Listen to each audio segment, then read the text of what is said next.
Hello viewers, যারা এবারে 2020-তে মাধ্যমিক পরীক্ষা দিয়েছো এবং তোমরা ক্লাস 11-এ সায়েন্স নিয়ে ভর্তি হতে চাও, তাদের উদ্দেশ্যে আমি একটা এই লকডাউন স্পেশাল অনলাইন ক্লাস করেছি এবং সেটাকে আমার ইউটিউব চ্যানেলে আপলোড করে দিয়েছি। নিশ্চয়ই তোমরা দেখেছো, ভিউটা ভালোই এসেছে, আমি দেখেছি। সেই চ্যাপ্টারটার নাম ছিল পরমাণু গঠন এবং ইলেকট্রন বিন্যাস এবং ইলেকট্রনিক কনফিগারেশন অফ অ্যাটম। এর উপরে পার্ট 1 ক্লাসটা নেওয়া হয়েছে। আজকে নিচ্ছি পার্ট 2। এই ক্লাসটা হচ্ছে আজকে পার্ট 2। বিষয়টা একই, ইলেকট্রন বিন্যাস, বাংলায় বলা হয় ইলেকট্রন বিন্যাস। এখন এই ইলেকট্রন বিন্যাসের উপরে ক্লাস নিতে গিয়ে আমি তোমাদের একটা ইলেকট্রনকে কিভাবে পরমাণুতে ডিফাইন করতে হবে, মানে একটা ইলেকট্রনের নির্দিষ্ট অবস্থান, তার কক্ষ, উপকক্ষ এবং কক্ষক, সেখানে কিভাবে তার বিন্যাস থাকে সেটা সম্পর্কে আলোকপাত করেছি। এবারে আজকে সম্পূর্ণ ইলেকট্রন বিন্যাস আমরা কি করে করতে পারবো। এর আগে ভিডিওতে আমি বলেছিলাম যে এটাই সব নয়, আরও নীতি আছে, যে নীতির উপরে ভিত্তি করে ইলেকট্রন বিন্যাসটা ফাইনাল করা যাবে আজকেই। সেটা হচ্ছে পাউলিস এক্সক্লুশন প্রিন্সিপাল, পাউলিংয়ের অপবর্জন নীতি, তারপর হচ্ছে আব্বাও নীতি এবং হুন্ডের নিয়ম বা হুন্স রুল। আজকে প্রথমে আমি তোমাদের যেটা পড়াবো সেটা হচ্ছে পাউলিস এক্সক্লুশন প্রিন্সিপাল বা পাউলিংয়ের অপবর্জন নীতি। পাউলিংয়ের অপবর্জন নীতি, পাউলিস এক্সক্লুশন প্রিন্সিপাল, পাউলিস এক্সক্লুশন প্রিন্সিপাল, পাউলিংয়ের অপবর্জন নীতি। এখানে কি বলা হলো, এই নীতিতে কি বলা আছে যে কোনো পরমাণু যে কোনো দুটি ইলেকট্রন এর চারটি কোয়ান্টাম নাম্বার, কোয়ান্টাম সংখ্যা, কোয়ান্টাম নাম্বার বা কোয়ান্টাম সংখ্যা তোমরা বাংলায় লিখলে কোয়ান্টাম সংখ্যাই লিখবে, ইংরেজিতে না লিখলেও চলবে। কোয়ান্টাম সংখ্যা একই, মানে সেম হতে পারে না।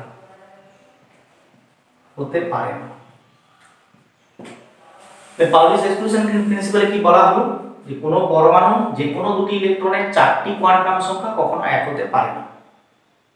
এটা যদি আমরা ব্যাখ্যা করে বলি তাহলে তোমাদের কাছে আরো পরিষ্কার হয়ে যাবে। তার আগে বলতে চাই যে তোমরা চারটি কোয়ান্টাম সংখ্যা এর আগের ভিডিওতে দেখেছো, বা যারা ভিডিওটা দেখেছো তারা জানো যে চারটে কোয়ান্টাম সংখ্যা হচ্ছে প্রিন্সিপাল কোয়ান্টাম সংখ্যা বা মুখ্য কোয়ান্টাম সংখ্যা, 2 হচ্ছে গৌণ কোয়ান্টাম সংখ্যা বা সাবসিডিয়ারি বা অ্যাজিমুথাল কোয়ান্টাম সংখ্যা, যাকে এল দ্বারা সূচিত করা হয়। প্রিন্সিপাল কোয়ান্টাম সংখ্যাকে এন দ্বারা সূচিত করা হয়, সবগুলো স্মল। এবং 3 নম্বর হচ্ছে চৌম্বকীয় বা ম্যাগনেটিক কোয়ান্টাম নাম্বার, কোয়ান্টাম সংখ্যা, সেটাকে স্মল এম দ্বারা সূচিত করা হয়। এবং স্পিন বা ঘূর্ণন কোয়ান্টাম সংখ্যা, সেটাকে এস দ্বারা সূচিত করা হয়। এখানে বলা হচ্ছে যে কোনো পরমাণু দুটো ইলেকট্রনের চারটা কোয়ান্টাম সংখ্যা কখনো একই বা সেম হতে পারে না। আচ্ছা, যদি আমি ইলেকট্রন বিন্যাস দেখি তাহলে হিলিয়াম সবচেয়ে দুটো ইলেকট্রন আছে। হিলিয়ামের সবচেয়ে কম পরমাণু ক্রমাঙ্ক বিশিষ্ট নিষ্ক্রিয় গ্যাস, যার ইলেকট্রন বিন্যাস তাহলে 1 নম্বর শক্তি স্তর 1 লিখলাম এবং উপকক্ষ হবে এস উপকক্ষ, তাই সেই উপকক্ষে দুটো ইলেকট্রন থাকছে। তাহলে 1s2 আমরা আগে পড়েছিলাম কে কক্ষে দুটো ইলেকট্রন আছে, k2 এভাবে লিখতাম। এখন লিখব 1s2, 1 নম্বর শক্তি স্তরে দুটো ইলেকট্রন আছে। এবং আমরা এখানে বলেছিলাম যে 1 নম্বর শক্তি স্তরে n = 1 হওয়ার জন্য l = 0 হয়, আর l = 0 মানে s উপকক্ষ সাবসেল, এবং এর জন্য m = 0 হয়, তার মানে কক্ষক হয় একটি কক্ষ। অর্থাৎ এটাকে যদি কক্ষকে তার বিন্যাস অরবিটাল লিখি তাহলে একটা ঘড়ির কাঁটার দিকে আর একটা ঘড়ির কাঁটার দিকে একটা বিপরীতে হয়। এখানে যদি এদের এই চারটে কোয়ান্টাম সংখ্যা লিখি তাহলে দেখো যে n = 1 হলে l = 0 হয়, m = 0 হওয়াতে একটা কক্ষ হয়, আর s সবসময় হবে প্লাস মাইনাস হাফ। হাফ দিয়ে একটা ইলেকট্রনকে সূচিত করা হচ্ছে, অর্থাৎ এখানে টোটাল ইলেকট্রন থাকবে দুটো, যেটা হিলিয়ামের ক্ষেত্রে আছে দুটো ইলেকট্রন, এবং তাকে আমরা 1s2 দ্বারা সূচিত করেছি, এভাবে লিখেছি এখানে। তাহলে এখানে দেখতে পাচ্ছি যে এই s অর্থাৎ ঘূর্ণন কোয়ান্টাম সংখ্যা দুটো, একটা হচ্ছে প্লাস হাফ, একটা মাইনাস হাফ। তাহলে যদি আমি এই দুটো ইলেকট্রনের কোয়ান্টাম সংখ্যা, চারটে কোয়ান্টাম সংখ্যা আলাদা আলাদা করে লিখি, তাহলে একজনের হবে l = 1, l = 0, m = 0, একটা ইলেকট্রনের হবে প্লাস হাফ, আর একটা হবে n = 1, l = 0, m = 0, আরেকজনের হবে মাইনাস হাফ। অর্থাৎ এই তিনটে কোয়ান্টাম সংখ্যা, প্রিন্সিপাল কোয়ান্টাম নাম্বার, মুখ্য কোয়ান্টাম সংখ্যা, গৌণ কোয়ান্টাম সংখ্যা অর্থাৎ l, এবং ম্যাগনেটিক কোয়ান্টাম সংখ্যা m, এটা সেম হচ্ছে, একই হচ্ছে দুটার ক্ষেত্রে, দুটো ইলেকট্রনের ক্ষেত্রে, কিন্তু s অর্থাৎ ঘূর্ণন কোয়ান্টাম সংখ্যা দুটো আলাদা আলাদা। অর্থাৎ এক্ষেত্রে বলা যায়, এখান থেকে আমরা সিদ্ধান্ত করতে পারি যে যে কোনো পরমাণুর দুটো ইলেকট্রন যদি থাকে, কম করে দুটো থাকে, তাহলে সেই দুটো ইলেকট্রনের চারটে কোয়ান্টাম সংখ্যা কখনোই এক হতে পারে না, যেটা পলিস এক্সক্লুশন প্রিন্সিপালে বলা হয়েছে। অর্থাৎ এখান থেকে আমরা একটা সিদ্ধান্তে আসতে পারি, যদি ঘুরিয়ে বলি, যে একটা কক্ষকে যদি দুটো ইলেকট্রন থাকে, সেই দুটো ইলেকট্রনকে কখনোই আমরা একই দিকে ঘূর্ণন করে লিখতে পারবো না। এরকম বা এরকম লেখা হবে, এরকম বা এইভাবে, অর্থাৎ ঘূর্ণনটা একই দিকে করে আমরা লিখতে পারবো না। এই দুটো কাটা, এটা সঠিক। অর্থাৎ সবসময় ঘূর্ণনগুলো আলাদা আলাদা হবে, একটা যদি ঘড়ির কাটার দিকে হয়, একটা বিপরীতে হয়। এই হচ্ছে যে এই পাউলিস এক্সক্লুশন প্রিন্সিপাল থেকে এটা একটা অনুসিদ্ধান্ত বলতে পারো, যে কোনো কক্ষকে, একটা ইলেকট্রনকে কখনোই আমরা একদিকে ঘূর্ণন করে লিখতে পারবো না। একদিকে ঘূর্ণন করলে কি হবে, তার s সমান হয়ে যাবে, একই হয়ে যাবে। কিন্তু পাউলিস এক্সক্লুশন প্রিন্সিপালে বলা হচ্ছে যে কোনো অ্যাটমে, কোনো পরমাণুতে দুটো ইলেকট্রন, তাদের চারটে কোয়ান্টাম সংখ্যা কখনো এক হতে পারে না। এই গেল পাউলিস এক্সক্লুশন প্রিন্সিপাল। এরপরে আসছি আমরা আব্বাউ নীতি।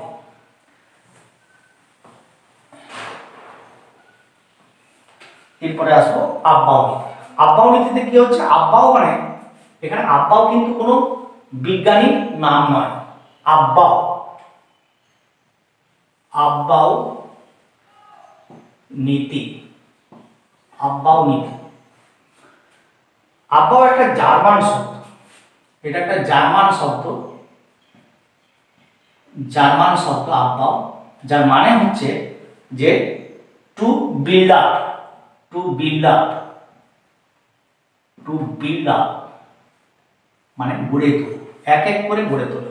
তাহলে আব্বাউ কোনো বিজ্ঞানীর নাম নয়, আব্বাউ হচ্ছে একটা জার্মানি শব্দ, যে শব্দটার ইংরেজি মানে হচ্ছে টু বিল্ড আপ, এক এক করে গড়ে তোলা। টু বিল্ড আপ মানে এখানে এক এক করে গড়ে তোলা।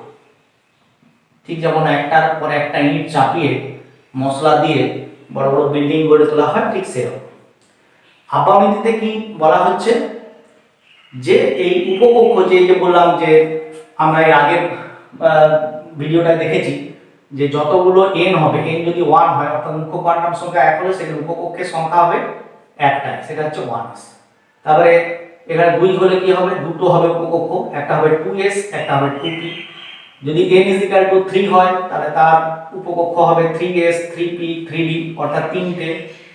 n = 4 হয়, তাহলে 4s, 4p, 4d, এরকম উপকক্ষগুলো হবে 4a, অর্থাৎ চারটে উপকক্ষ হবে।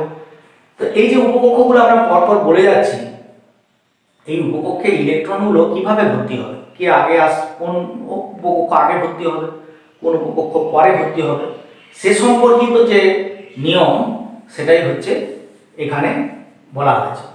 আমরা এটা দুটো উপায়ে আমি তোমাদের বুঝিয়ে বলবো। প্রথম উপায়টা তোমাদের আমি বলি, তোমরা যদি খাতা পেন নিয়ে বসেছো তাহলে নোট ডাউন করবে, আর যদি পরে ভিডিওটা দেখো তাহলে এটা নোট করে বুঝবে, নোট করলে ভালো বুঝতে পারবে। এখানে হচ্ছে 1s লিখলাম এরকম গোল করে, তার নিচেই 2s লিখলাম, তারপরে লিখলাম 2p, তারপরে লিখলাম 3s, তারপরে লিখলাম 3p, এরকম গোল করে করে লিখবে। তারপরে 3d, তারপরে 4s, 4p, 4d, 4f, তারপরে 5s, 5p, 5d, 5f, তারপরে হচ্ছে তোমার 6s, 6s, 6p, 6d, 6d, তারপরে এখানে 7s। এভাবে লিখে ফেলো। লিখে ফেলার পরে তোমরা এরকম তীর চিহ্ন দাও, এটাকে ফুড়ে এরকম ফুড়ে তীর চিহ্ন, 1s কে ফুড়ে, আবার 2s কে ফুড়ে এরকম তীর চিহ্ন দাও, তারপরে 2p, 3s কে ফুড়ে এরকম তীর চিহ্ন দাও। তারপরে কে আসবে? তারপরে আসবে 3p, 4s, 3p, 4s আসবে, তাকে তীর চিহ্ন দিলে। তারপরে আসবে 3d, 4p, 5s, তাহলে এটা 3d, 4p, 5s। তারপরে কে আসবে? 4d, 5p, 6s। তারপরে কে আসবে? 4f, 5d, 6p, 7s, 6p, 7s। তারপরে কে আসবে? এখানে আসবে 5f এবং 6d।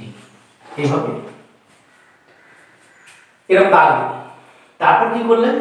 এটা বোঝানোর জন্য যে এইরকম করে ঘুরে তুমি এদিকে এলে, আবার এরকম করে ঘুরে এদিকে ঘুরে আবার এরকম গিয়ে আবার এরকম এলে, তারপরে আবার এরকম গিয়ে ফাঁকে ফাঁকে, তারপরে এরকম গেলে, তারপরে আবার ফাঁকে ফাঁকে গিয়ে আবার ঘুরে এলে, আবার ফাঁকায় ফাঁকায় গিয়ে আবার এরকম ঘুরে এলে, আবার ফাঁকায় ফাঁকায় ফাঁকায় ফাঁকায় যাচ্ছ, গিয়ে এরকম ঘুরে এলে, আবার ফাঁকায় ফাঁকায় ফাঁকায় ফাঁকায় যাচ্ছ, যে এরকম ঘুরে এলে। এভাবে সাজিয়ে নেব। এরপরে এটা কেন সাজালাম? যে এদের শক্তিগুলো বাড়া কমা কিভাবে হবে, মানে শক্তি প্রথমে দেখতে হবে যে 1s আছে, তাহলে 1s লেস দেন কার থেকে? যত শক্তিমান মানে প্রিন্সিপাল কোয়ান্টাম নাম্বার বাড়ছে তত তাদের শক্তি স্তর বাড়ছে, কিন্তু সব ক্ষেত্রে এই নিয়ম ফলো হবে না। আরো সোজা করে বলবো তোমাদের, 2s এলো, তারপরে কে আসবে?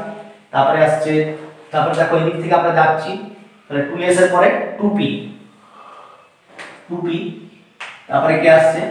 2p করলাম, তারপরে 3s, 2p পরে এই দিক থেকে আসছে, 2s এর পরে এরকম গেলাম 2p, তারপরে 3s, 3s, তারপরে কার কাছে যাচ্ছি? এরকম ফাঁকায় ফাঁকায় চলে গেলাম, তারপরে 3p,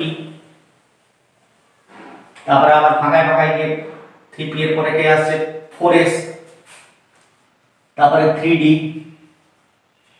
তারপরে লেস দেন দাও, 3d এলো, 3d পরে 4p, 3d পরে 4p লিখলাম, 4p পরে লেস দেন কে আছে?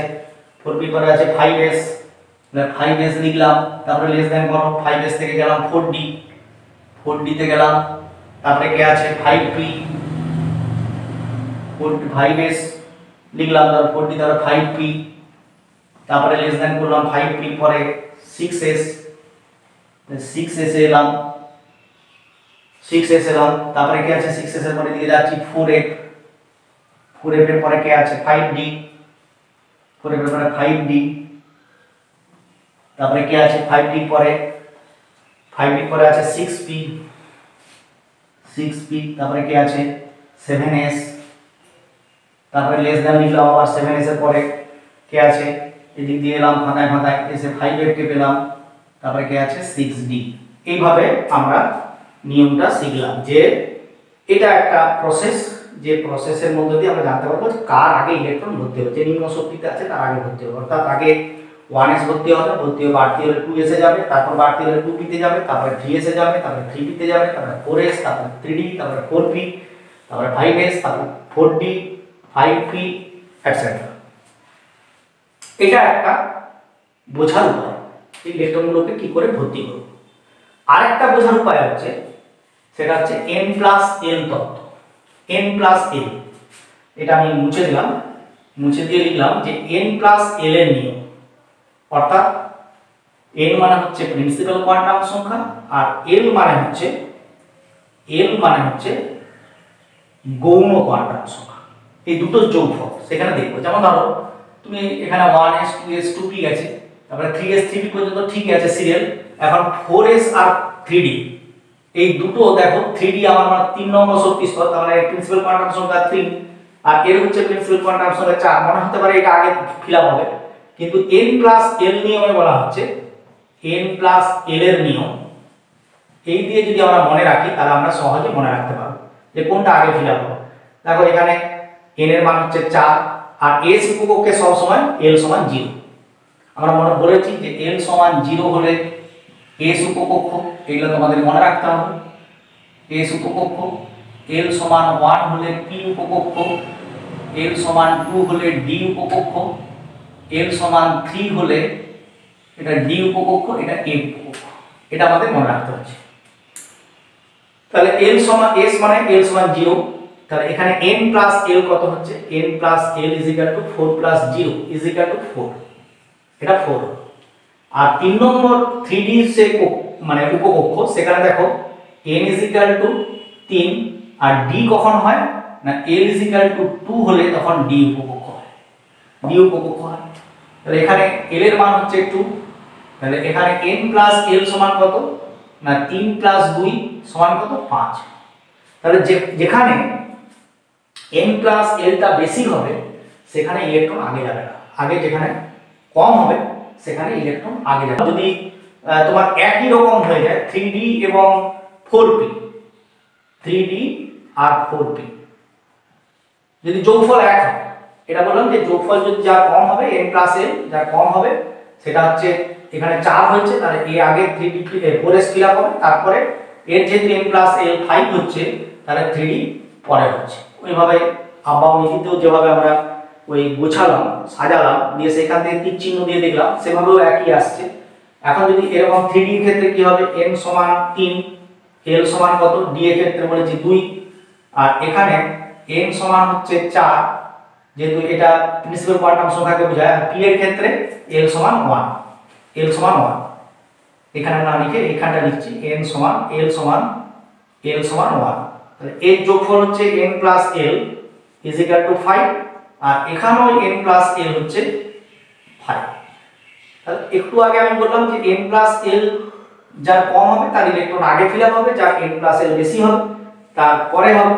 তাহলে এখন তো স্যার দেখছি যে দুটোই এক, তাহলে সেক্ষেত্রে ইলেকট্রন কার কাছে আগে যাবে, কে আগে ভর্তি হবে না, যেখানে যোগফল n প্লাস l সমান হয়ে যাবে সেক্ষেত্রে যার প্রিন্সিপাল কোয়ান্টাম সংখ্যা কম, অর্থাৎ এখানে 3d মানে 3 নম্বর শক্তি স্তর মানে n 3, অর্থাৎ এদের প্রিন্সিপাল কোয়ান্টাম সংখ্যা কম, তার মানে 3d আগে ফিলআপ হবে। দেখো 3d আগে ফিলআপ হচ্ছে, তারপরে 4p ফিলআপ হবে, ভর্তি হবে ইলেকট্রন দ্বারা। এই হচ্ছে যে n প্লাস l তত্ত্ব। এটা তোমাদের যে আব্বাও নীতি আছে সেই আব্বাও নীতিটা বললাম। এরপর এর ব্যতিক্রম ঘটেনি যে তা নয়, ব্যতিক্রম ঘটে, সেই ব্যতিক্রমের বিষয়টা আমি তোমাদের কাছে বলছি। ধরো ল্যান্থানাম La ল্যান্থানা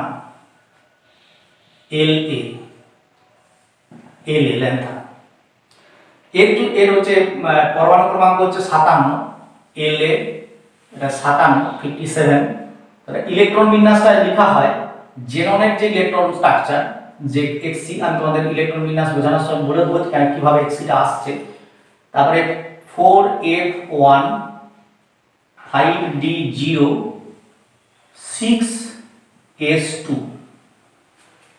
এটা হওয়ার কথা, এটা হওয়ার কথা কিন্তু বাস্তবে হয় যেটা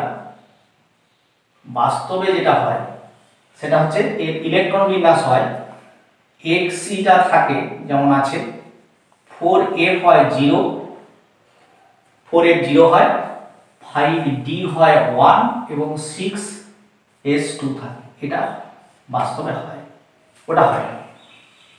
এরকম ব্যতিক্রম আরো আছে, তোমার যদি সেগুলো দিতে পারা যায়, যেমন অ্যাক্টিনাইডের ক্ষেত্রে হয়, যেমন Ac অ্যাক্টিনাইড, অ্যাক্টিনিয়াম, Ac এর হচ্ছে তোমার পরমাণু ক্রমাঙ্ক হচ্ছে 89, এর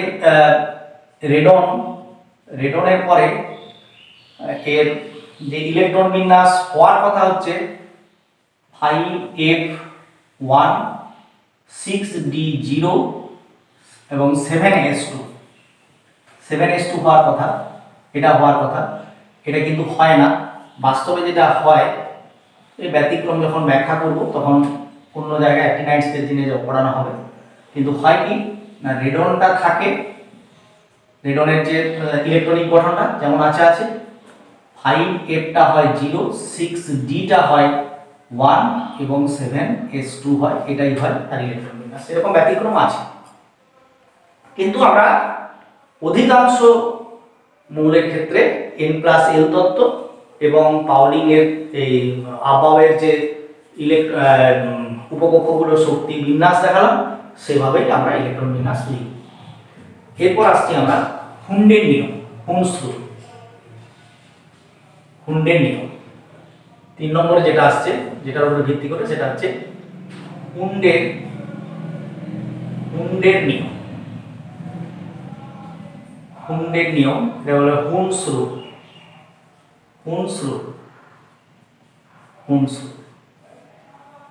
হুন্ডের নিয়মে কি বলা হলো না, আমরা দেখলাম একটি নির্দিষ্ট উপকক্ষে ইলেকট্রনগুলো পূর্তি প্রক্রিয়া কিভাবে হবে সেটা বোঝানোর জন্যই মূলত হুন্ডের নিয়ম। এখানে বলা হচ্ছে একটা নির্দিষ্ট উপকক্ষে ইলেকট্রন পূর্তি প্রক্রিয়ায় সমশক্তি সম্পন্ন কক্ষগুলি যতক্ষণ খালি থাকবে, ততক্ষণ ইলেকট্রনগুলি এককভাবে কক্ষগুলি দখল করবে। আরেকবার বলছি, একটি নির্দিষ্ট উপকক্ষের যেমন পি উপকক্ষ, সেখানে 6টা ইলেকট্রন থাকতে পারে। পি উপকক্ষের সর্বোচ্চ ধারণ ক্ষমতা 6, সব জায়গায় তো 6 থাকে না, কমও থাকে।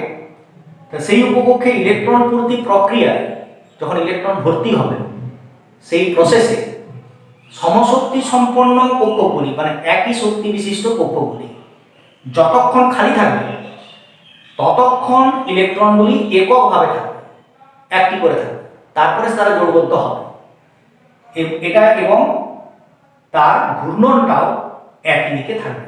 যদি একটা উদাহরণ দিয়ে তোমাদের বলি, ধরো নাইট্রোজেন, উদাহরণ দিলে আরো পরিষ্কার হয়ে যাবে তোমাদের কাছে। নাইট্রোজেন এর পরমাণু ক্রমাঙ্ক আমরা জানি 7, তাহলে এই ইলেকট্রন বিন্যাস কি হবে, একে 1s2, তারপরে 2s2, তারপরে 2p2। আমরা দেখলাম যে প্রথমে 1s ভর্তি হবে, তারপরে 2s, তারপরে 2p, তাহলে এটা 2p3 হবে। 1s2, 2s2, 2p3, 7টা ইলেকট্রন। তাহলে নাইট্রোজেন ইলেকট্রন বিন্যাস হলো 1s2, 2s2, 2p3। তাহলে এখানে এই 1s এর একটা কক্ষ, 2s এ একটা কক্ষ এবং 2p তে 3টা কক্ষ। এটা বিস্তৃত ব্যাখ্যা আগের ভিডিওটা আছে। p তে m এর মান 3টা -1 0 +1, তাই হলো 3টা কক্ষ। আর s এর ক্ষেত্রে m এর মান সমান 0, একটাই ভ্যালু, একটাই তার মান, সেজন্য তার কক্ষ হচ্ছে একটা।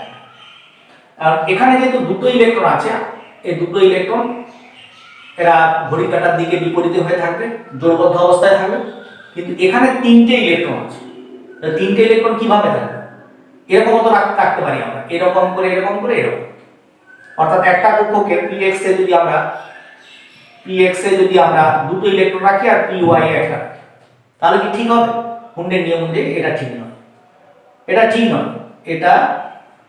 এটা ভুল, এভাবে রাখা যাবে না। হুন্ডের নিয়মে কি বলা আছে, 1s যেমন আছে 2s যেমন আছে, এরা তো জোড়বদ্ধ অবস্থায় আছে, কিন্তু এদের তো যা সর্বোচ্চ ধারণ ক্ষমতা দুটো করে, s উপকক্ষে দুটো করে ইলেকট্রন আছে, এটা তো কমতি নেই।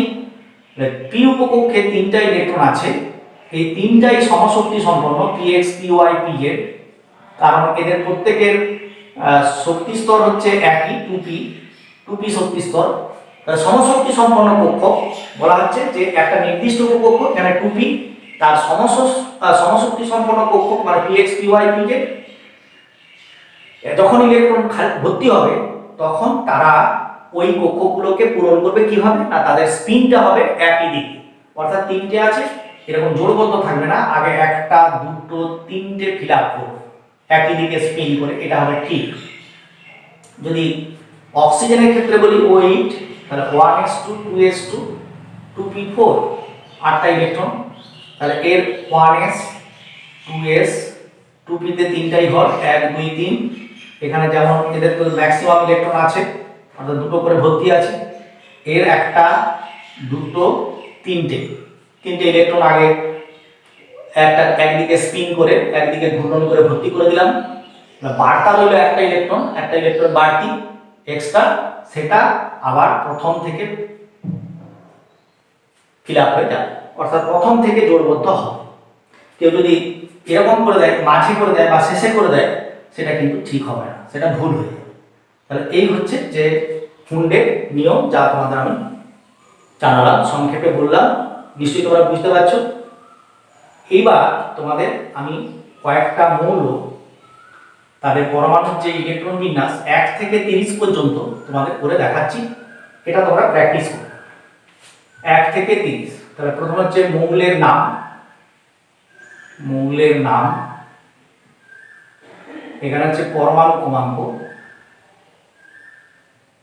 ক্রমাঙ্ক, তারপর হচ্ছে যে তোমার এখানে ইলেকট্রন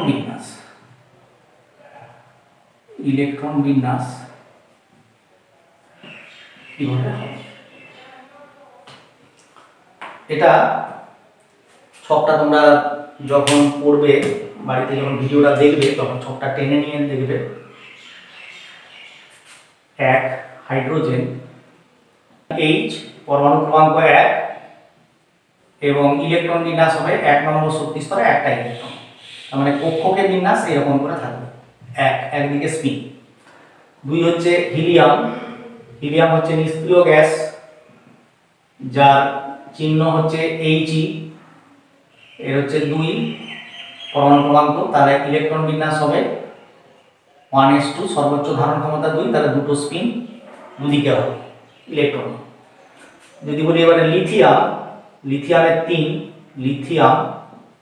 লিথিয়ামের Li, এর হচ্ছে 3, তাহলে ইলেকট্রন বিন্যাস 1s আগে ভর্তি হবে, তারপরে 2s ভর্তি হবে, তাহলে 2s এ থাকবে একটা, তার মানে 1s ভর্তি, 2s এ একটা। এটাকে এই যে হিলিয়াম নিষ্ক্রিয় গ্যাস, এর ইলেকট্রন বিন্যাস হচ্ছে 1s2, তার মানে এটাকে আমরা আরেকটা উপায় লিখতে পারি, সেটা হচ্ছে হিলিয়াম লিখে দিই, তার মানে বুঝতে হবে এটা হিলিয়ামের ইলেকট্রনিক কনফিগারেশন, তারপরে 2s1 এভাবে লিখতে পারি। আরেকবার বলছি, নিকটবর্তী যে নিষ্ক্রিয় গ্যাস, সেই নিষ্ক্রিয় গ্যাসের যে ইলেকট্রন বিন্যাস অর্থাৎ হিলিয়াম মানে 1s2, তারপরে 2s1টা লিখলাম। এবারে যদি আমরা লিথিয়ামের পরে বেরিলিয়াম, তার 4, বেরিলিয়াম বি, এর হচ্ছে 4, আর ইলেকট্রন বিন্যাস হচ্ছে 1s2 2s2, মানে ওইভাবে থাকবে 1s 2s দুটোই এখানে ভর্তি হবে, এবং তার ইলেকট্রন বিন্যাস হবে এটা He, এটা 2s2, অর্থাৎ 2 নম্বর শক্তি স্তরে s উপকক্ষে দুটো থাকবে, এবং তার আগে হিলিয়ামের যে নিষ্ক্রিয় গ্যাসের ইলেকট্রন বিন্যাস সেটা থাকবে। 5 হচ্ছে বেরিলিয়ামের পরে বোরনের চিহ্ন হচ্ছে বি, এটা বোরন, এর হচ্ছে 5 পরমাণু ক্রমাঙ্ক, এর ইলেকট্রন বিন্যাস হবে 1s2 2s2, এটা ভর্তি হয়ে গেছে, তাহলে বাড়তি ইলেকট্রন কোথায় যাবে, 2p-তে যাবে একটা, তাহলে এটাকে আমরা আলাদা করে বলতে পারি, এটা He, তারপরে 2s2 2p1। তাহলে একে কিভাবে প্রকাশ করব, এখানে এই যে 2s কে এভাবে লিখব, একই দিকে দুটো আলাদা আলাদা ঘূর্ণন, আর 2p-তে তিনটা উপকক্ষ একটা ভর্তি হবে, এটা 2p, তার মধ্যে এটা px। বোরন, তারপরে হচ্ছে বোরনের পর হচ্ছে কার্বনের হচ্ছে 6, তাহলে এর ইলেকট্রন বিন্যাস এখানে হচ্ছে কার্বনের চিহ্ন হচ্ছে C, এর পরমাণু ক্রমাঙ্ক 6, 1s2 2s2 2p2, তার মানে ইলেকট্রন বিন্যাস হবে He 2s2 2p2, মানে 2s এ দুটো থাকবে আর 2p-তেও দুটো থাকবে, এটা দুটো, এখানে একটা, এখানে। এটা আনপেয়ার্ড ইলেকট্রন বলা হয়, অযুগ্ম ইলেকট্রন বলা হয়। যদি যুগ্ম হয় না থাকে, জোড় ইলেকট্রন যদি থাকে, এটাকে যুগ্ম ইলেকট্রন বলা হচ্ছে 2s একটা, আর 2p-তে যে একটা ইলেকট্রন আছে এটা অযুগ্ম ইলেকট্রন বলা হচ্ছে। অর্থাৎ বোরনের ক্ষেত্রে 2p-তে অযুগ্ম ইলেকট্রনের সংখ্যা হচ্ছে 1, আর কার্বনের ক্ষেত্রে 2p-তে অযুগ্ম ইলেকট্রনের সংখ্যা হচ্ছে 2। এবার কার্বনের পরে আসছি 6 7 নাইট্রোজেন, অলরেডি দেখিয়েছি নাইট্রোজেনের চিহ্ন হচ্ছে N, এটা পরমাণু ক্রমাঙ্ক 7, তাহলে 1s2 2s2 2p3 এটাকে He এইভাবে 2s2 2p3 লিখতে পারি। তাহলে 2s এর দুটো এর আগে দেখালাম আমি আমাদের গুণসূত্র ব্যাখ্যা করতে গিয়ে, এখানে 2p তে 1 2 3টে থাকে, মানে তিনটা আনপেয়ার্ড ইলেকট্রন, এটা 2s এটা 2p। তারপরে অক্সিজেনটাও তোমাদের দেখালাম গুণসূত্রের ব্যাখ্যা করতে গিয়ে, ও তার চিহ্ন এটা 8, ইলেকট্রন বিন্যাস 1s2 2s2 2p4। কারণ এই p তে দেখো 1 2 3 4 কতক্ষণ পর্যন্ত p তে দিয়ে যাব না, p এর সর্বোচ্চ ধারণ ক্ষমতা 6টা, তিনটা কক্ষক আছে, প্রতিটা কক্ষকের ম্যাক্সিমাম সর্বাধিক ধারণ ক্ষমতা আছে 2টো, তাহলে 3 দুগুণে 6টা ইলেকট্রন থাকতে পারে। আগের ভিডিওটা তোমরা একবার দেখে নেবে যদি সন্দেহ হচ্ছে বা যদি বুঝতে না পারছো। তাহলে p উপকক্ষের সর্বোচ্চ, s উপকক্ষের সর্বোচ্চ ধারণ ক্ষমতা 2, p উপকক্ষের হচ্ছে 4, এই 6। তাহলে এখানে 4 হয়েছে 5 6 6 পর্যন্ত আমরা p কে ভর্তি করে যাব। তাহলে এখানে হচ্ছে কি, এখানে He 2s2 2p4, তাহলে 2s এরকম থাকবে, আর 2p তে দেখিয়েছি এর আগে এখানে দুটো, আর একটা দুটো তিনটে আগে ফিল আপ হবে, তারপর বাড়তি ইলেকট্রনটা যোগ করতে হবে। অর্থাৎ এখানে 2p তে বিজোড় ইলেকট্রনের সংখ্যা হবে, অর্থাৎ নিঃসঙ্গ ইলেকট্রন জোড় বা অযুগ্ম ইলেকট্রন, সেটা নিঃসঙ্গ ইলেকট্রন জোড় হবে, মানে ইলেকট্রন জোড় হবে 2p তে একটা, আর অযুগ্ম ইলেকট্রন হবে দুটো, যেখানে নাইট্রোজেন হচ্ছে অযুগ্ম ইলেকট্রন ছিল 3টে। এবার হচ্ছে ফ্লুরিন এর আমরা চিহ্ন জানি এর, তাহলে এর ইলেকট্রন পরমাণু ক্রমাঙ্ক 9, 1s2 2s2 2p5 তাহলে He, তারপরে এটা 2s2 2p5, এখনো একটা ইলেকট্রনে দিতে পারবো 2p তে।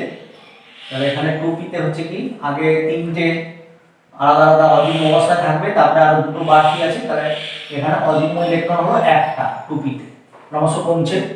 এবারে 10 হচ্ছে নিয়ন হচ্ছে নিষ্ক্রিয় গ্যাস, নিয়ন হচ্ছে Ne, তাহলে এর 10, তাহলে 1s2 2s2 2p6, অর্থাৎ এখানে 2p ভর্তি হয়ে গেল, p এর সর্বোচ্চ ধারণ ক্ষমতা 6, এ নিয়নে এসে এ ভর্তি হয়ে গেল। আমরা জানি নিষ্ক্রিয় গ্যাসগুলো সব উপকক্ষ ইলেকট্রন দ্বারা ভর্তি থাকে, এই জন্য এরা রাসায়নিক বিক্রিয়া অতটা সক্রিয় হয় না। তাহলে এর হচ্ছে 2s এর দুটো, আর 2p তে সব জোড়বদ্ধ হয়ে গেল ইলেকট্রনগুলো, 1 2 3 আগে হবে, তারপরে 6 আছে যেহেতু একটা একটা করে জোড় হয়ে যাবে। এটা হচ্ছে 2s, এটা হচ্ছে 2p। আরেকবার বলি, 1 থেকে 10 পর্যন্ত প্রথমে s উপকক্ষের ধারণ ক্ষমতা হচ্ছে 1s এর 2, তাহলে এখানে আমরা 2 হিলিয়ামে পূর্ণ হয়ে গেছে, তাহলে বাড়তি ইলেকট্রন তারপরে 3 থেকে আসছে, তার মানে সেটা যাবে 2s এ। আমরা কেন 2s এ যাবে সেটা আপ-বাউন্ডিতে দেখেছি। তারপরে 2s এর দুটো ধারণ ক্ষমতা সর্বোচ্চ এখানে ভর্তি হয়ে গেল বেরিলিয়ামের ক্ষেত্রে। তারপরে আসছে 2p আপ-বাউন্ডি অনুযায়ী, তাহলে 2p ধারণ ক্ষমতা হচ্ছে সর্বোচ্চ 6, তাহলে 1 2 3 4 5 6, অর্থাৎ আমাদের 1 শুরু হয়েছিল বোরন থেকে, আর 6 ভর্তি হলো নিয়নে। এরপর আমাদের 11 পরমাণু ক্রমাঙ্ক, আমরা জানি যে 11 পরমাণু ক্রমাঙ্ক কার, সোডিয়াম।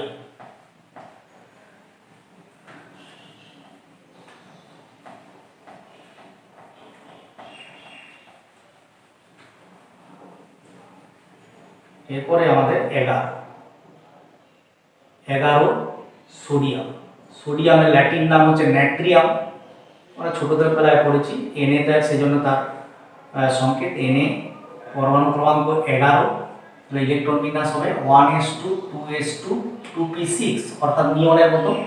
আর বাড়তি ইলেকট্রন যেটা 8 আর 2 10 হয়ে গেছে, সেটা 3s1 এ চলে যাবে, কারণ আমরা আপ-বাউন্ডি অনুযায়ী জানি যে আগে 1s, তারপরে 2s, তারপরে 2p, তারপরে 3s। তাহলে এখানে এটা হচ্ছে নিয়নের গঠন বা ইলেকট্রন বিন্যাস, তাহলে নিয়ন লিখলাম, তারপরে 3s1 লিখলাম, অর্থাৎ 3s1 এ এখানে একটা ইলেকট্রন আছে, যদিও 3s এর সর্বোচ্চ ধারণ ক্ষমতা হচ্ছে দুটো, তাহলে আমরা এর পরের মৌলটা পর্যন্ত 3s কে ব্যবহার করতে পারবো। এটা হচ্ছে সোডিয়ামের পরে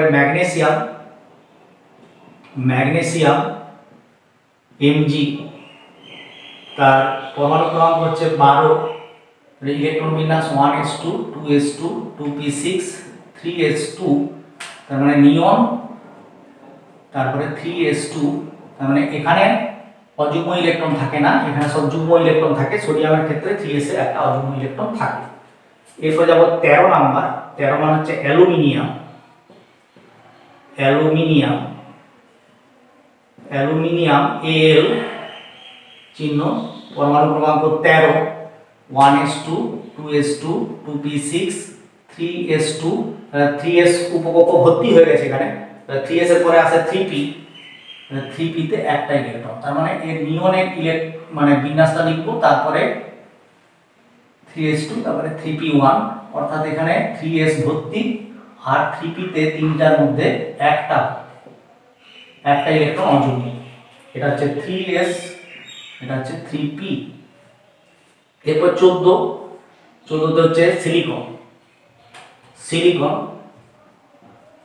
সিলিকন এর চিহ্ন হচ্ছে Si, এর হচ্ছে 14 হলে আমি আগে এটা লিখছি না, এবারে নিয়ন থেকে শুরু করছি। নিয়ন 3s2 3p2, আমি p এর সর্বোচ্চ ধারণ ক্ষমতা বলেছি, যে কোনো মুখ্য শক্তি স্তর হোক না কেন, সেটা 2 নম্বর হতে পারে, 3 নম্বর হতে পারে, 4 নম্বর হতে পারে, যে কোনো p উপকক্ষ তার সর্বোচ্চ ধারণ ক্ষমতা হচ্ছে 6, কারণ সেখানে ম্যাগনেটিক কোয়ান্টাম সংখ্যা হচ্ছে -1 0 +1।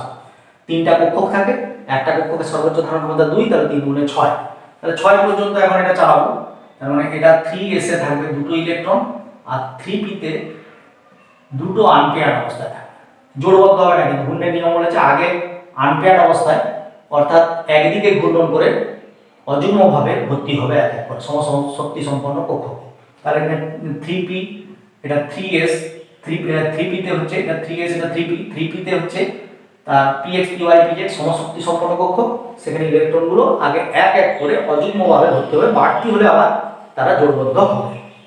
এবারে ধরো তোমার সিলিকনের পরে হচ্ছে ফসফরাস। ফসফরাস p, তার পরমাণু ক্রমাঙ্ক হচ্ছে 15, Ne3s2 3p3, তাহলে এখানে 3s এ দুটো থাকবে আর তিনটা কক্ষকে থাকবে। 3p উপকক্ষে তিনটা কক্ষকে তিনটা অযুগ্ম ইলেকট্রন থাকবে। এটা 3s, এটা 3p। 16 হচ্ছে সালফার। সালফার হচ্ছে s, সালফার হচ্ছে s, চিহ্নতা 16, পরমাণু ক্রমাঙ্ক, তাহলে Ne নিয়ন থাকছে 3s2 3p4, তার মানে এখানে থাকছে, আর এটা তিনটা আনপেয়ার অবস্থায় ছিল আর তার আনপেয়ার অবস্থায় থাকবে না, এবারে যুগ্মকরণ হবে, অর্থাৎ এটা যুগ্ম ইলেকট্রন হয়ে যাবে, দুটো আনপেয়ার থাকবে। এটা 3s, এটা 3p, অর্থাৎ 3p উপকক্ষে px py pz যে কক্ষকগুলো আছে তার মধ্যে একটাতে জোড় ইলেকট্রন থাকবে, ইলেকট্রন জোড়, আর দুটোতে থাকবে আনপেয়ার্ড, অর্থাৎ অযুগ্ম। একটা যুগ্ম ইলেকট্রন থাকবে একটা কক্ষকে, আর দুটোতে থাকবে অযুগ্ম ইলেকট্রন। এবারে 17 হচ্ছে ক্লোরিন। ক্লোরিনে হচ্ছে Cl, 17 হলো Ne, 3s তো আগেই ভর্তি হয়ে আছে, 3p আমি 6 পর্যন্ত যাবো, এটা 5, মানে এর হচ্ছে 3s তারপরে 3p, 6টা পর্যন্ত আমরা যাব। p উপকক্ষে আমরা জানি সর্বোচ্চ ধারণ ক্ষমতা হচ্ছে 6, মানে এখানে 5টা 3টা হয়েছে, দুটো জোড় আর একটা অযুগ্ম, দুটো যুগ্ম আর একটা কক্ষকে হচ্ছে অযুগ্ম ইলেকট্রন। তারপরে হচ্ছে 18 ক্লোরিনের পরে নিয়ন আর্গন,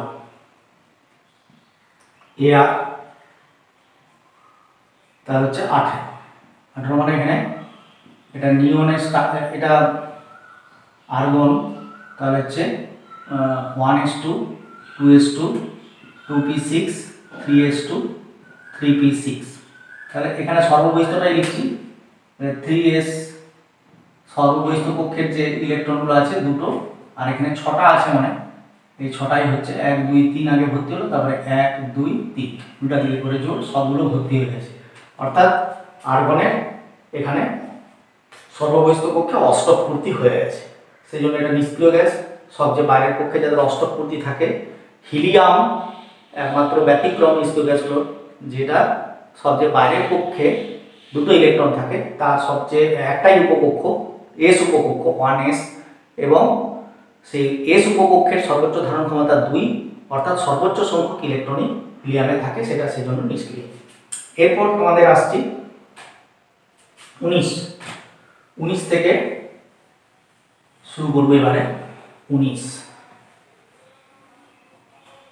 19 আছে পটাশিয়াম। পটাশিয়াম এর ল্যাটিন নাম হচ্ছে ক্যালিয়াম, তার থেকে চিহ্ন কে, তাহলে 19। এর ইলেকট্রন বিন্যাস 1s2 2s2 2p6 3s2 3p6, 3p এর পরে আছে 4s1, কারণ 3d আর 3d হচ্ছে 3 আর 2 5, আর 4s হচ্ছে 4 যুক্ত 1 0 সমান 4। 3d তে n প্লাস l কত, n প্লাস l, n হচ্ছে 3 আর d এর জন্য 2 সমান 5, আর 4s এ হচ্ছে এখানে n প্লাস l লিখবো, n হচ্ছে 4 নম্বর শক্তি স্তর, s এ সব সময় হচ্ছে 0, তাহলে 4, তার মানে এইটা হচ্ছে যোগফলটা কম n প্লাস l এর, তাহলে 4s এর এরপরে ইলেকট্রন যাবে, এটা 4s1।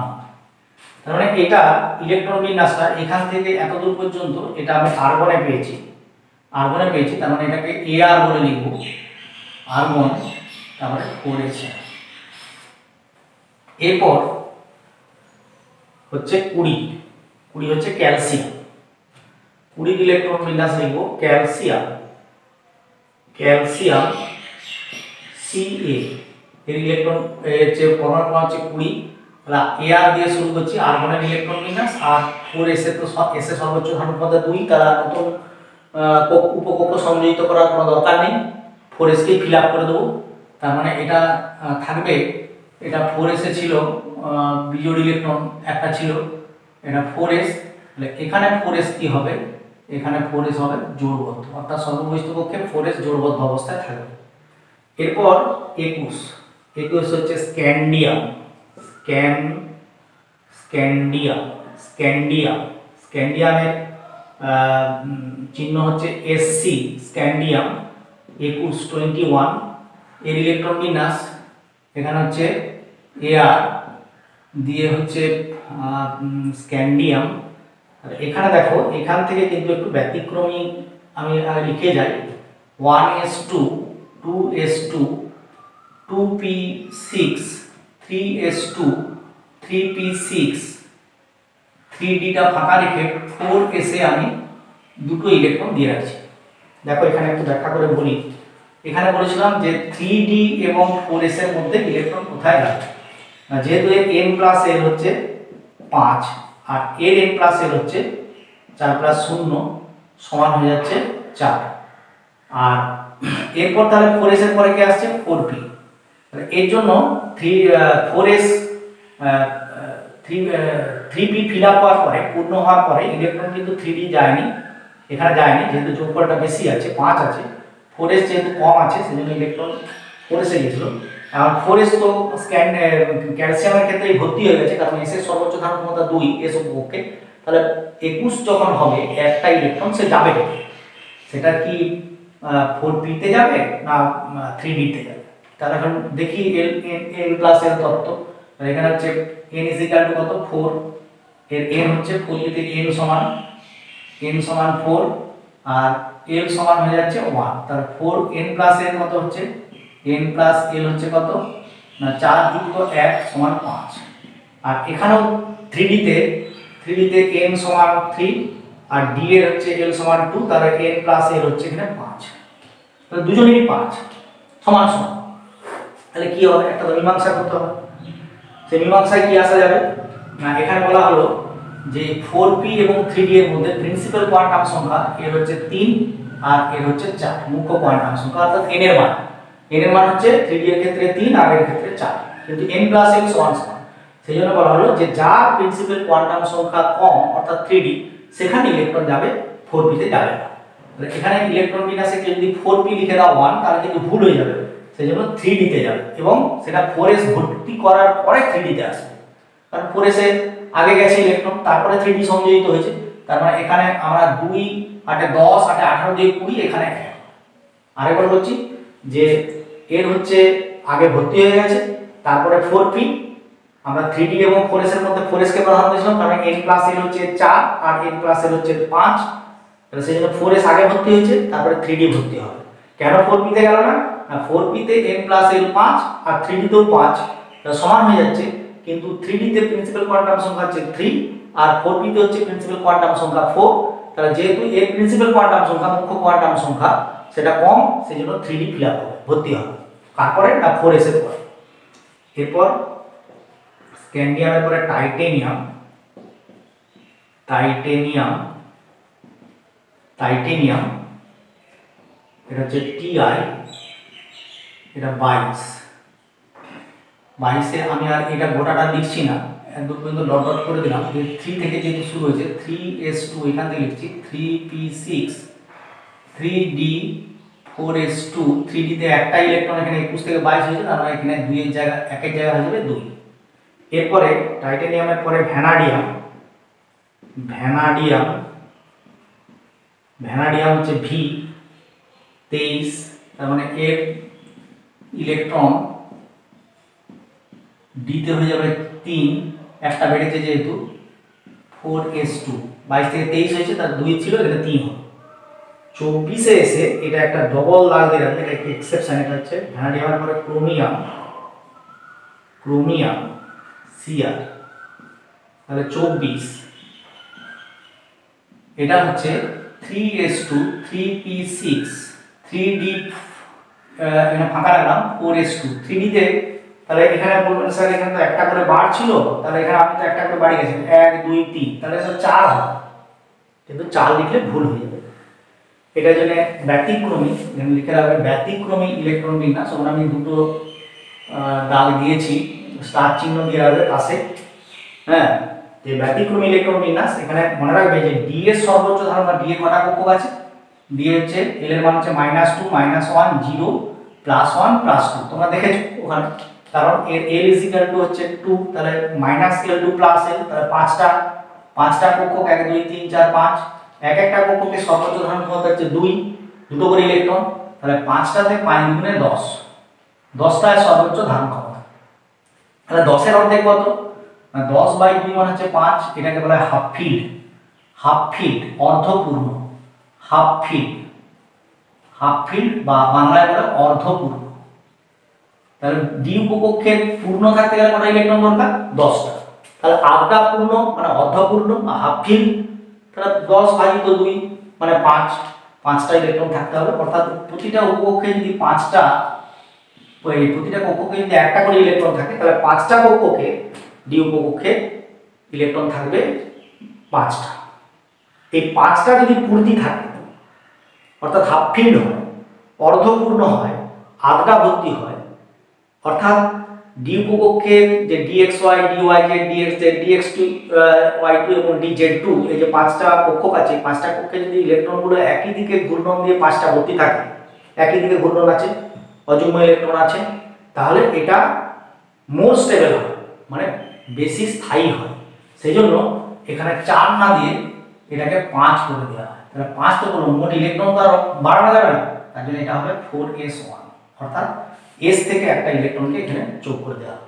তাহলে 4 হচ্ছিল, s থেকে নিয়ে এসে একটা যোগ করে 5 করা হলো, আর এখানে এর যেমন ছিল এই 2 ছিল, কমে হলো 4s1। কেন করা হলো না, অর্ধপূর্ণ D orbital, অর্ধপূর্ণ D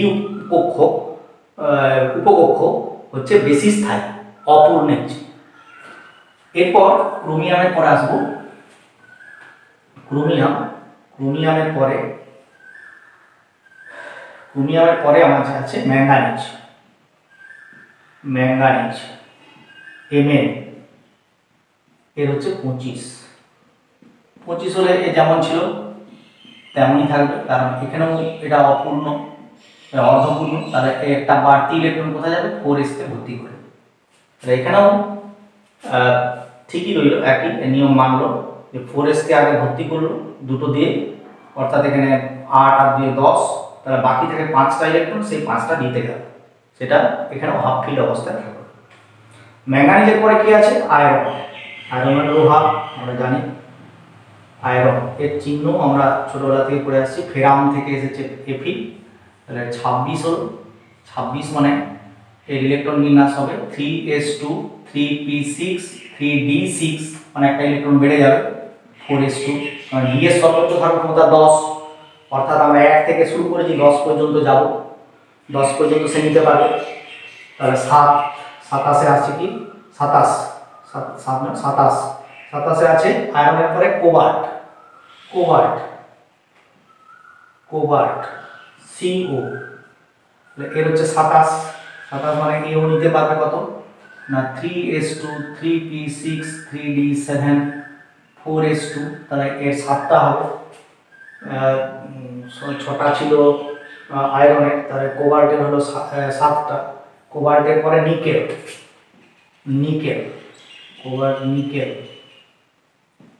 nickel nickel তার স্বাভাবিকভাবে 8টা হবে, 28 একটা বাড়ছে, তার মানে 3s2 3p6 3d8 4s2 এটা হবে।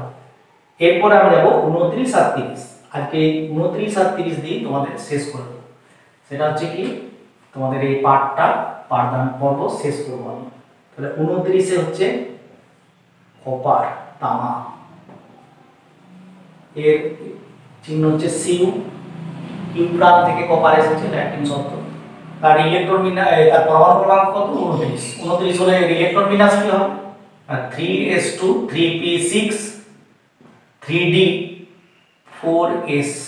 এটা রাখলাম কেন, এখানে স্টপ করলাম দেখো এখানে নিকেলে 8 পর্যন্ত হয়েছে আর ডি এর সর্বোচ্চ ধারণ ক্ষমতা হচ্ছে 10, তাহলে এখানে আমার 9 হওয়ার কথা, এখানে একটা বাড়লে 4s2 করে এখানে হওয়ার কথা 4s2, এখানে 10, কিন্তু এটা সরি 9, কিন্তু আমার ডি এর 5টা কক্ষক আছে 1 2 3 4 5, তাহলে 5টাতে দুটো করে ইলেকট্রন থাকলে 5 গুণে 10টা হচ্ছে সর্বোচ্চ ধারণ ক্ষমতা। সর্বোচ্চ ধারণ ক্ষমতা যদি পূর্ণ হয়ে যায় সেটা বেশি স্থায়ী হয়, সেজন্য আমরা কি করব যে এখানে এর 1 করে দেবো, এটা যেমন ওই ক্রোমিয়ামের ক্ষেত্রে করলাম, দিয়ে এটাকে 1 করে এটাকে 10 করব, তাহলে 10 মানে 3d10 আর 4s1, 3d10 4s1। এরপরে লাস্ট যেটা জিঙ্ক, জিঙ্ক মানে 10টা, যেটাকে জেডেন বলা হয় জিঙ্ক, এর 30, এটা 3s2 3p6 3d10, তাহলে বাড়তি একটা ইলেকট্রন 4s কে ভর্তি করবো, কারণ 4s সর্বোচ্চ ধারণ ক্ষমতা হচ্ছে 2। এই হচ্ছে তোমাদের অল অ্যাবাউট যে আজকে 30 পর্যন্ত ইলেকট্রন বিন্যাস এবং ইলেকট্রন বিন্যাস ফাইনাল হল তোমরা করতে পারবে। এবারে এক্সেপশন কেস ব্যতিক্রমী ঘটনা বললাম, n+l থিওরি দিয়ে তোমরা পারবে, তারও ব্যতিক্রম বলেছি। এখন 30 পর্যন্ত যে ইলেকট্রন বিন্যাস এটাই তোমরা প্র্যাকটিস করো এবং আগের ভিডিওটা দেখে তারপরে তোমরা প্র্যাকটিস করবে। যদি কোথাও বুঝতে না পারো তাহলে রিপিট করবে ভিডিওকে, খাতা পেন নিয়ে বসবে, পজ করবে এবং ভিডিওটা অবশ্যই লাইক করবে, শেয়ার করবে এবং হচ্ছে যে সাবস্ক্রাইব করবে, যারা নতুন তারা সাবস্ক্রাইব করবে, তোমাদের যারা বন্ধু বান্ধব আছে তাদের কাছে পৌঁছে দেবে ভিডিওটা, তাদের যদি কাজে লাগে তোমাদেরও কাজে লাগবে, এবং যদি আত্মীয় স্বজন কেউ আছে এমন সায়েন্স নিয়ে পড়তে চায় তাদের কাছেও ভিডিওটা পৌঁছে দেবে, তাহলে আমার যে পরিশ্রম সেই পরিশ্রমটা কিছু হলেও সফল হবে। যদি তোমাদের ভিডিওটা ভালো লাগে আরেকবার বলছি লাইক করবে, কমেন্ট করবে, শেয়ার করবে।